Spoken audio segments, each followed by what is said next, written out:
চাঁদপুর শহরের mission road এলাকায় ভ্রাম্যমাণ খাঁটি গরুর দুধ বিক্রেতাদের উপর অভিযান চালিয়েছে জাতীয় ভোক্তা অধিকার অধিদপ্তর চাঁদপুর জেলা কার্যালয়। অভিযান চলাকালে দেখা যায় এইসব অর্থলোভী অসাধু ব্যবসায়ীরা উন্নত প্রযুক্তির মাধ্যমে গরুর দুধের মধ্যে নির্ণীত পানি মিশ্রণ করে বিক্রি করছে। অবশেষে ভোক্তা অধিকার অধিদপ্তরের অভিযানে তাদের এই প্রতারণা প্রকাশ পায়।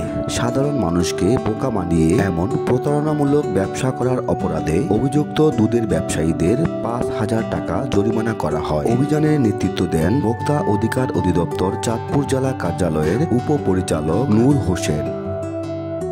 জাতীয় ভোক্তা অধিকার অধিদপ্তর চাঁদপুর জেলা কার্যালয়ের এমন অভিযান আগামীতেও যেন অব্যাহত রাখা হয়, এজন্য চাঁদপুরের সচেতন মানুষ তাদের প্রতি আহ্বান জানিয়েছেন।